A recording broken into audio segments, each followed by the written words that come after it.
welcome to our Personal Finances PodCat, episode 38. It's a month of Merdeka, and we're going to talk about financial independence along with Fateen and Syahirah. They're the ladies behind ShrewdMoneyMoves. Hi. Hi, Kat. Thank you for having us. Thank you to be on the show. For the benefit of our audience, could you please briefly introduce yourself? Start with yourself. Okay, I'm Syahirah. I work as a licensed financial planner. Mm-hmm. So I first started ShrewdMoneyMoves is because I wanted to reach out to more people out there, so that people not just see financial planning as just products. So I want them to move away from that and more look into how to plan their finances rather than just the products themselves, those products. So, but then things get out of hand. That's when I invited Fateen to join me. My name is Fateen Rosli. I'm also a licensed financial planner. I'm honored when Syahirah asked me to join her so that we can always synergize on our ideas, on our work, so things would be like more better. People say that more brains is better than one, right? Definitely. Yep. So yes, so that's why I'm so glad that she asked me to join her bandwagon. So yeah. And how has it been going so far? It's good. Yeah, Don't you think so? and we could. Is she a good partner? She is. Oh, okay, good. Well, though sometimes. Let's not talk about All right. Okay, let's head to the first question. So, what is your definition of financial independence? Financial independence means that you don't need to think about money, whether it's like there's abundance of money for you to enjoy the life that you wanted. Mm-hmm. So you have like less worry about all the things, your expenses on your loans especially. Mm-hmm. So people get stressed out if like their debts are mounting. Mm-hmm. So to me, being financially independent means that you can always do things that you want to do. You have the freedom to choose what you want to do at that moment because you don't need to worry about money. Mm-hmm. Yeah. So I guess freedom is the word. Yeah.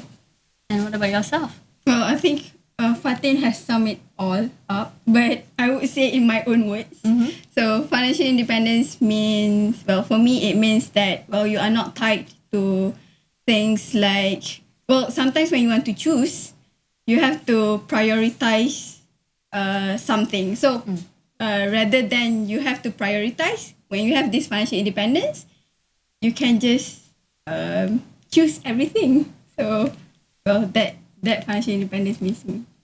That definitely sounds great. And like we all know this term of a FIRE movement, which is financial independence and retire early. And what are your thoughts about that? For me, financial independence and retire early, just like I mentioned previously, it's more on you got to choose what you want to do. Even at working, if like you are not tied to your 9-to-5 job or those kind of things, you work because of, you are not motivated by money, you work because of passion. Or you can always have the freedom to, okay, I want to not to work for a while, I want to pursue what I want to pursue. At the same time, I don't need to think about money, like I said just now. So the person, or in this case FIRE, means that the person doesn't have to worry where the inflow of cash coming in or when it comes in, those kind of things. So retire early means that you have the freedom to choose on your time reach because of you have a lot of time in your hand, and you don't have to when you retire early, you have the energy to do things that you want. Yeah. So to me, that's FIRE. Okay. As for me, I think if I'm gonna achieve FIRE, then I wanted to achieve that if I'm gonna work, it's because I want to. It's not because of I have to. So I don't have to work for money. It's sort of I do what I want. If I got money, then that's extra. But then I don't have to rely on work to earn the income. So I want to do whatever I want. So it's kind of retire early in terms of retire from doing jobs that you don't want. Yeah. Or it sounds more like you have the options to choose when to retire or when to get started with this job, or maybe just put a hold for this job. Yeah, and I was having a conversation with my husband this morning. So I was thinking like, oh, actually I'm on fire. I mean, like not on fire, but the financial independence and retire early, because I have I'm currently like retiring early, but doing things I'm passionate about. So yeah, I think I'm on it now. Yep. Then it seems like you are the best person to answer the next question, which are so what are the 3 like actionable steps to achieve financial independence in your opinion? Okay. Firstly, I think it is really important to set attainable, measurable financial goals for yourself. Be it like short-term financial goals, medium-term and longer-term. So what do you want to achieve in your life? So if you say that, okay, by in like 1 year, I want to achieve savings of my 6 months worth of spendings. So set that target. What do you need to do in order to achieve that 1 year period? So to me, that's a simple step. First, set measurable, attainable goals. It should be a specific amount. Yes, that you want to specific. achieve. Because when you have a specific goals, you will work towards it, and it will be easier for you to compare yourself where you were before and where you want to go, and how do you get there. So yeah. And what about the next tip? Second tip would be settle your highest interest debt first. So what does it mean by highest interest debt? So it will be like, example, your credit cards, your personal loans, so your other loans that you have. So start first with your highest interest debt. Why is it like that? It's because of you won't be bought down with a lot of debts later, or you have to worry about, like I said just now, like why or you can set free yourself from the debts. You don't have to think about it or stress about it when it's due. So in order to achieve financial independence, you need to separate yourself from the debts. You have to settle it first. And more so that when we have compounded interest, then there's like high interest debts will get higher and higher. You end up paying more instead of the principal amount that you took earlier. Supposedly you have the highest interest on your investments. It shouldn't be the other way around. So it comes to my third tips. Is that start building your passive income early, as soon as possible as you can. So you were correct that you say just now about compounding interest. So invest in the right place early, even though it's little, but build up from there. Save, for example, when you get your salary, right? So at first you separate the 10% from your salary, put aside for your savings or your investment, and then only then you settle your debts. Then only then whatever left is whatever that you can spend on. That's for me the 3 financial tips in order for you to achieve financial independence. The point is to start with something, right? Yes. I hear a lot of people that come and tell me that, I don't have enough money to save. But even saving like just a few ringgit, that's saving too. Yes, correct. If you don't start anywhere, you won't be anywhere. You won't go further. You will always stay at the first place where you started. Thanks for sharing the 3 tips. Good tips. And what about yourself, Syahirah? Well, okay. For me, I think first of all, you need to understand what you really want in life. Have a deep thought on what fire really means to you, because different people have different meaning. So different definition. So think about what you really want, because when you have something that you really want, that is when you want to work towards it. Because sometimes when people said retirement, so you just, okay, I would just save for retirement, but you don't even have that imagination how your retirement will be look like. So that is what I think people should do. And ask yourself, what's your priority? Is it because there are things that we want so much, things like perhaps do you prioritize your children's education more, or you really want to go for travel more? So different people have different priorities. So sometimes we really see on social media that those people who spend more on travel, for example. So that's their priority. But what's your priority? So don't just follow other people. Yeah, I know there are a lot that just go on social media and then look at like what others have, Yeah. and they think that's what they want. Yeah. But do they actually like sit down and really think that that's really what I want? Instead of like Yes. that's just something that you see on social media. Yes, exactly. And then when you've already have this kind of thought that what you really want, and you have to understand when do you want to achieve this. So that is when you put aside a target. Yes, by this age, I want to achieve this. So that's the first tip.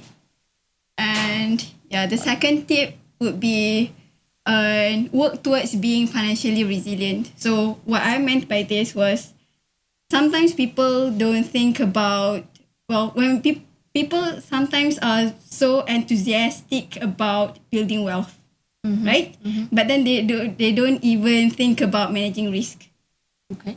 So things like, well, do you have any risk of losing job, or risk of being hospitalized, or critical illness, or what else? So we all have those risks. Yes, we all have those risks. So how are you going to manage this risk? Usually for things like small family, for example, usually in this time, we usually we earn both of the Double income. Yes, we have double income, right? So what happens to one of us? I mean, one with of your us. spouse, one of the spouse. So will you get affected? So those kind of things that you have to think about. So then when you've already identified this risk, then think about how are you going to manage it. Because at the end of the day, you cannot even achieve this financial risk if financial independence if this risk come your way. So yeah, work towards being financially resilient. Very good point. Then only you chart your roadmap. So whether or not you want to become debt free. So debt free means that you want to settle all debts. Or you just want, like Fateen said, you want to just settle the high interest debt. So that would be your priority, right? Then understand where you are now. Because if you only have the target, then you don't know where you are now. That's the problem too. Yeah. Can Definitely. so then you don't know how do you want to get there. So from there, then only you think about financial freedom in measurable terms. Because right now financial freedoms have been used a lot. The terms have been used a lot. So just understand what financial freedom means in measurable terms. Like Yep. And you mentioned about like the first thing is to actually understand your current situation. And then what would your advice be for someone who is actually trying to find out about their current situation? look at your cash flow first. Cash flow, asset and liabilities. So that is when you can kind of gauge where you are now. Then look into from there you will know where you are now, and then in terms of your net worth and all. So then only you connect between where you are now and what is your target. So that is what I meant by chart your road. But what would your suggest be like if for someone who has really no clue? I don't know how's my cash flow like. I don't know how many assets do I have. You can know start my with net worth. Yeah. I'm pretty sure there are some people who are just don't know where to start with. Perhaps if there's some very easy step to start with, then it will be easier. I think if you really have no clue, perhaps you can talk to a licensed financial planner. They will guide you step by step. Definitely. How are you going to really identify where you are now? So that is one of the ways. I mean, if you really have no clue. Else, you can try to, like you say, I don't know how much I have. I don't know what I spend on those kind of things. First, you can start recording on your income Where do you spend on? Keeping track, right? Yeah, keeping track. Where do you save? How much do you save on monthly basis? And you also can put a budget on each items that you have like on monthly commitment. Put a budget where how much you want to save, how much you need to pay for the loans, how much left for you to spend, and do track it. And then do list all your assets. Where do you keep your money? Where do you invest your money? Those kind of things. And then number 3, record on your liabilities as well. What is the outstanding amount? Like you loan need to, payments. Yeah, or your payments. How much do you repay on monthly basis? How much is the interest also? And what is the bank? Sometimes people don't know. I don't know my account bank number. Some people don't know about it. So even you need to have all this in order. Also, it will always like when you put things in perspective, you will have less worry and less stress because you know what you have and how much you have and what you can spend on, those kind of things. Also, like Syahirah said, if you don't know, you can talk to a licensed financial planner. We will also ask you about all these things. So it will always be handy if you have all this recorded. That definitely sounds like a clearer picture. That is something to start with. Yep. So next, what is your investment breakdown by percentage between different asset classes? So basically, my asset allocation is more on fixed income and also equities. Well, I have some in cash, but the thing is why my asset allocation is like this is because one thing, being a licensed financial, we don't have like a very fixed income. So sometimes there will be months that we have more. There are months that we have less. So that is when I have to manage this. So that is why I hold more in fixed income. So when I need this more, then I will get it from my fixed income. So that's why. So you have to understand your risk profile. At the same time, you have to understand your situation first in order for you to identify your asset allocation. Yeah, it seems at the moment that you have the largest portion on equities. Yep. And secondly on fixed income. Yes. So is this your ideal asset allocation? Or if there's any way that you can improve, would you work towards that? Well, I would have put more into other assets. I mean, rather than putting more in fixed income.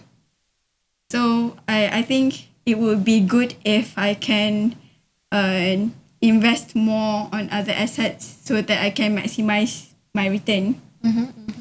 And yeah, so other assets like the other alternatives assets. Yes. Any other investment in mind that you? Well, shares. Shares in companies. Okay. Yeah. Shares. Yes. So those kind of thing. But then you also have to understand. When investing, you also have to understand your goals. Yeah. So there are things that, like for example, my goal for my fixed income is to help me sustain my living, because there are times there are highs. Well, there are high and lows, right? So perhaps if I can,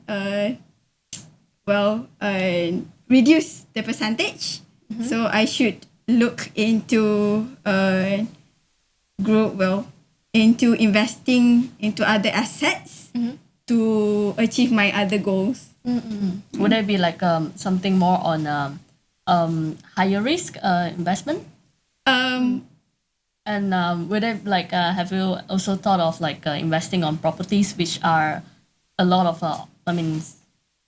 a lot of people would have that kind of option as well, which is to invest in properties. Okay, honestly, for my point of view in terms of property, well, perhaps other people have different views. Yeah, definitely. For me, I won't look into investing in properties, but I would if it's REITs. Because for me, properties are just for me to live in. Yeah. But just for the audience, REITs is basically real estate investment trust. Yes, so I like this liquid investments so that I can manage them. Because when it comes to property, then you are tied with so many things. Yeah, there's a lot of commitment. Yes. Yeah. So there are hidden costs comes with it. So you don't really see that. Well, the real value. So that's my That's true. my That's true. belief. A lot of people like thinking of buying a property without knowing that there are other hidden costs that comes with it, which might at some point, if you miscalculated, it can be totally over your budget as well. Yeah. That's a very good point. And also, I found that most people who already, well, not most people, many people who actually hold more properties, they have no cash. So because of the high commitment, yes. right? Yep. That basically affect their monthly cash flow like tremendously. Having the high commitment, like a big portion of their income will actually go to this property repayment. That's a very good point. Like, and what about yourself, Fateen? Okay. For me, I have I think I'm heavy at the fixed income, and then property. Obviously. Okay. And then some in equities and share options, as well as some in cash. A bit in cash. FD, cash FD and equivalent. cash equivalent. Yep. So, like for me, obviously, the fixed income, because my background when I was working, I was in risk management, so I'm a bit risk averse in a way. Okay, yeah. But then because of when I think about what I want to achieve in the next few years, so I was thinking of I want to venture a bit in shares, and then I want to break my own mindset. It's like sometimes you just need to stretch a bit, and it's not a lot. So I think I might want to go to my equities portion might be on 50%. Up to 15%, yeah. So yeah, I'm building up the cash. I'm building up the courage as well to go on to more on equities. We are perhaps like Syahirah said, mentioned about REITs. Also on more on ETFs, exchange traded funds. So I'm building up the portfolio over there. Yeah, just in the next few years. I think it's a very good point that you bring out about risk profile. Yes. Because like you mentioned, like yourself is a risk averse, like me too. Yeah. And I think it's totally okay to identify your own risk profile first, Yes. and that's when you know what is the kind of investment you want to get into. Yeah. And it's totally okay being very conservative. Yeah. Totally okay being aggressive as well, or Yeah. maybe moderately aggressive. Yes, Like yes. it's just a point of knowing Yeah. your current like risk profile and Yes. work towards what you want. Yes, and also you have to balance on the risk reward. So if you know that okay, I am risk averse, can you take the returns is only like 5%. Yeah. If you wanted to work on until 8-9%, you have to be more a bit risk aggressive in that sense, right? Yeah. So I think I am wanted to go to that return side, higher return. So that's why I want to lower down on my fixed income. And start Yeah. taking more risk. Yeah, start taking more risk, because I think in the next 20 years, I can't afford to do so, to have a lot more in the high risk investments. Yeah, so because that time, we need to have like a lot of more liquid and easier, more liquid and more sustainable capital preservation investment. Interesting sharing. So soon you will see like your pie chart moving more towards the Yes. higher risk Yes. assets instead of the Maybe you can risk have income. us another 1 year, maybe can share our chart. Yeah, definitely. Yep. We will have you like 1 year later in the show to share we can compare Next like Merdeka. at this moment. Next Merdeka. Definitely. Yep. Now we mentioned like we are in the month of Merdeka. So what are your hopes and aspiration for Malaysia? For me, my hope for Malaysia is so that we Malaysians would be more, not really financial. Well, in terms of, would be more responsible towards our financial management, our own finances.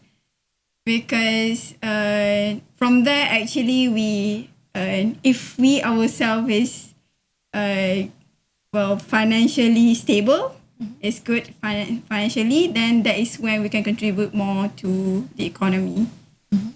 So that's my. Okay, and yourself? Okay. For myself, it's not that far from Syahirah. So it's like, okay, for me, I hope that more people, all Malaysians are literate and as well as financially literate. So when we have a nation of literacy, high literacy of nation,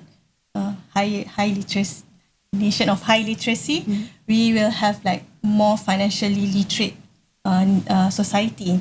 So why do I want to have this? Is because of people won't easily fall for scams or fraud, or there will be no longer people needs to do all these fraudulent things like and there's so many scams out there, like Bright.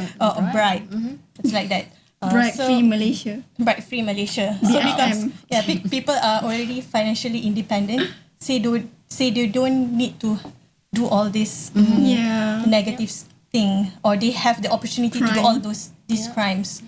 So in a way, also when we build our nation, all the people are resilient enough towards financials and can build the nation. So I also then we will have more diverse economy and industry. So that way we will be towards emerging developed nation. Country. That's a very good point. I mean, we all realize that we have the gap in education system. When it comes to financial education, we were not taught of all this, financial knowledge, even like our own personal finance in the school. That is why we are trying to do, which is why you started like ShrewdMoneyMoves, right? Yes. To educate people on things that they might not be taught at school. So they can easily reach out. Yep. Right. And it's not just about educating, it's also having the awareness that, to tell people that actually personal finance is not a very difficult subject if you just, start bit by bit, start to learn a bit more about your own personal finance. There are a lot of people hear this word personal finance or financial planning, it sounds like a big word. But it can be as simple as just start tracking your daily budget, monthly budget, your monthly cash flow in and out. It can be as simple as that. It can be starting to have an emergency fund, like you can start with like investment of 1,000 ringgit. And it can also be like the parent teaching the kids. So you start educating from home. There are also parents who are avoiding this topic. They think, they're too young to know this. But they shouldn't, we shouldn't have this mindset. I think if you give your kids pocket money to school, so that's where you need to ask about their daily finances. What do they spend on? So you can always teach your kids on these topics. I mean, like just a simple okay, I give you 5 ringgit. What do you spend on? So you can reflect back to yourself. So I have this 5,000 ringgit a month. So what do I spend on? What do I do with my money? So whatever, this is just a small habits that you can do at home and for yourself as well. Yes. I think it's even easier for kids to start learning at a very young age. Like we should give them the kind of encouragement that you can handle this amount of money as well, instead of like always taking the control, thinking that you wouldn't know what to do if I just pass you the sum of money. There's a lot of great sharing from you too. Anything you want to add on? You? So Kat, what this financial independence means? To you. Well, to you, what does it mean? I think we both share similar points, but the biggest point is really you will know that you have achieved financial independence when you come to the state of mind that you can basically like just do anything you want at that moment, like without much restriction, without thinking that what if I start doing this and then it will affect my it might come to the worst stage that it might really affect what I'm gonna eat the next day.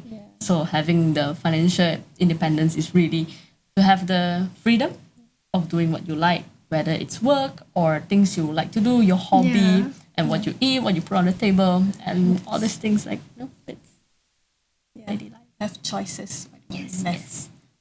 So what is your one big audacious habit or goal that you want our audience to take action? If there's just one thing you want to tell our audience to, you see, we have shared so much, but what is that one thing that you should just start doing right now? Okay, for me, this one habit, like you say, state of mind, is to know what you need, and you are not ambitious about other people, or you need to compare with other people on what you have. Okay, so just like you said, like we are in the age of like social media. You can see what other people have, because what you eat also you show in the social media, right? So sometimes it's just like you do you. Yes. But you just need to know what you need first, and then identify your needs. Then you will have like peace of mind. Yeah. So you don't need to compare with others. Yes. It's only when you're very clear of what you need and what you want, Yes. and what really makes you happy, then you wouldn't get affected by all this, noises. Yes, and noises then you social won't media. need to have like, you fell into the debt trap is because of you want to keep up with the lifestyle of others and not about lifestyle of yourself. Yes. And so that much is of one. chasing for all these materials, like Yes. who knows, like when you have already spent your money on those, it might not even make you happy. Yes, correct. Because that's not what you really need. Or Well, I think for me, one thing that I want audience to do is perhaps maybe you can start off with tracking your inflow and outflow of your finances.